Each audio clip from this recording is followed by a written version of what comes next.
Ya, Prof. Terima kasih. Baik, Mbak Christian, Bu Sri, dan para narasumber, serta Bapak Ibu peserta diskusi, selamat siang, salam sejahtera bagi kita semua. Assalamualaikum warahmatullahi wabarakatuh. Sebetulnya saya tidak menceritakan soal survei lagi, tapi lebih kepada pengalaman Ombudsman RI dalam rangka survei. Ya, jadi Ombudsman RI, sebagaimana diketahui, adalah lembaga pengawas eksternal bagi seluruh kementerian, lembaga, BUMN, BUMD, dan Pemda, khususnya pada konteks pelayanan publik. Nah, untuk itu maka kami memiliki dua sayap besar. Yang pertama adalah sayap dalam rangka menerima keluhan, pengaduan dari masyarakat, untuk kemudian kami klarifikasi dan kami mediasi. Serta kedua adalah ketika tidak ada pengaduan, itu tentu kami tidak bisa berpretensi bahwa kemudian lalu tidak ada masalah, maka kemudian kami melakukan berbagai hal, mulai dari mengadakan survei, mengadakan kajian-kajian, mengadakan sidak-sidak, mystery shopping, dan berbagai hal lainnya, agar kemudian kami mengetahui situasi pelayanan publik di satu tempat, di satu satker tertentu. Maka dengan kata lain, survei juga menjadi salah satu kegiatan yang penting dari Ombudsman RI dalam rangka mendapatkan informasi tentang satu satker untuk kemudian suaranya kelihatan nggak kedengeran di chat aja kalau di apa itu untuk kemudian dijadikan sebagai masukan. Lanjut, Bu. Nah, yang saya ingin paparkan sini sebetulnya adalah pengalaman Ombudsman, begitu ya. Pengalaman yang sebetulnya tidak jadi dilakukan pada tahun ini mengingat ada situasi refocusing anggaran dan anggaran kami dipotong oleh Kementerian Keuangan. Jadi dapat digambarkan sebagai berikut bahwa selama ini Ombudsman memiliki tiga survei besar. Yang pertama adalah survei kepatuhan yang sudah diadakan selama 4 kali, 2015, 2019. Survei kompetensi kelembagaan sudah dilakukan 3 kali. Demikian juga survei indeks persepsi maladministrasi juga dilaksanakan 3 kali. Terkait dengan survei kepatuhan yang pertama itu melihat pada standar layanan, sejauh mana satker-satker itu menyediakan melengkapi standar layanan di tempat mereka masing-masing ketika mereka melayani publik. Tentang survei kompetensi itu bicara mengenai sejauh mana pelaku pejabat publik yang menjadi pemberi layanan itu sebetulnya mengerti, paham dan juga kompeten dalam rangka melakukan tugas mereka. Sementara yang ketiga adalah survei indeks, yakni bicara soal kepuasan, sejauh mana persepsi masyarakat itu kemudian positif tentang pelayanan yang mereka terima. Ketiganya itu dilakukan dengan pendekatan sample based. Mengapa demikian? Karena ini juga dikaitkan dengan konteks keterbatasan anggaran yang diberikan kepada kami, dan oleh karenanya maka kemudian kami bisa memakai pendekatan manual. Tadi sudah disinggung oleh Pak Edward dan juga oleh Pak Aman, misalnya apa itu pendekatan manual, di mana memang kami mendapatkan menarik data itu dengan manual, dengan memakai pendekatan kuesioner, lalu kemudian hasilnya kami input, lalu kemudian kami generate dengan aplikasi. Tapi yang jelas bahwa di awal itu memang memakai pendekatan manual, sehingga kemudian lalu cukup berat dari sisi pengambilan data, mahal, dan juga harus memakan waktu dan tenaga yang cukup besar. Pada tahun 2020, maka kemudian kami diberikan dana dan izin oleh Bappenas untuk melakukan survei kepatuhan, namanya survei kepatuhan, tapi sebetulnya sudah mencakup 3 survei yang terdahulu, ya, di mana kemudian secara populasi juga adalah populasi yang bersifat menyeluruh, di mana di situ mencakup 35 kementerian, 100 lembaga, 34 provinsi, serta 514 kabupaten kota. Itu semua kami survei semua dengan memakai kombinasi antara survei kepatuhan, survei kompetensi, dan survei indeks persepsi maladministrasi. Jadi namanya tetap survei kepatuhan, walaupun sebetulnya secara format jauh lebih besar daripada sebelumnya.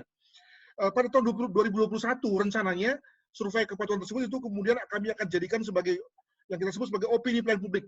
Ya, jadi kalau BPK memiliki opini keuangan, ya, WDP, WTP, maka kami juga akan introduce mengenai opini pelayanan publik yang terbentuk melalui 4 hal. Pertama adalah survei kepatuhan, dan demikian juga adalah yang pertama adalah pengaduan dan respon dari atas secara kolektif daripada Ombudsman.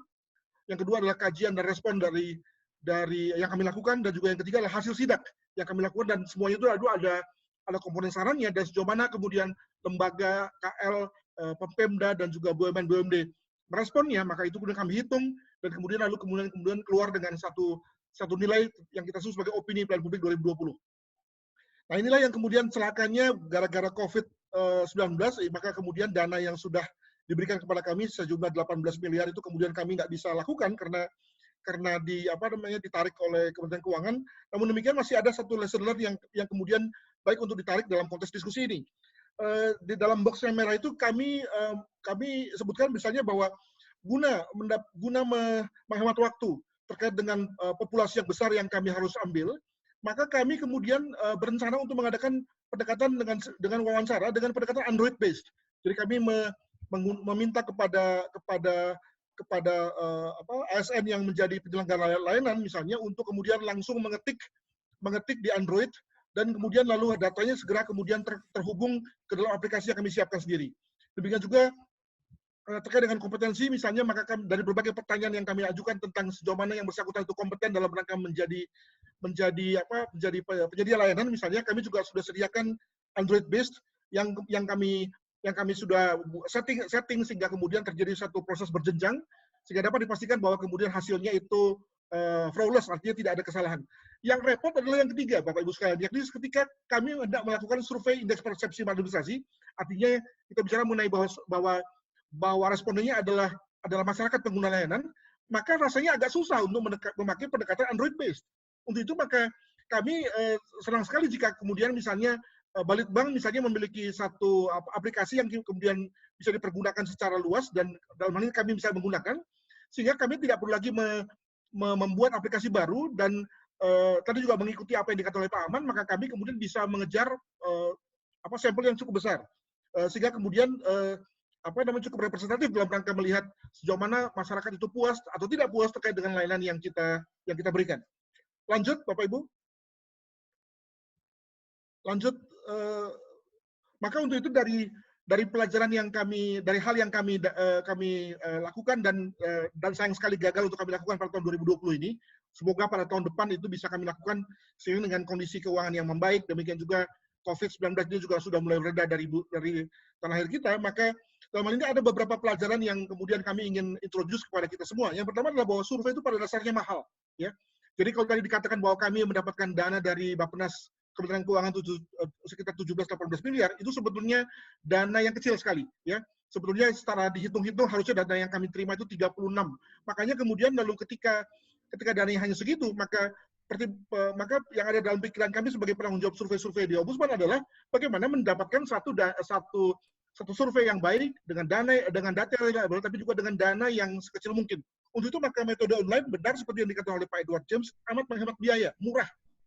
Namun memang besar di awal, yakni ketika pada awalnya kita harus investasi infrastruktur, yang membuat aplikasi, membeli server, ya, nah itu memang cukup mahal. Namun kita bisa duga bahwa pada tahun kedua, ketiga dan seterusnya, maka kemudian dananya bisa kemudian cukup murah.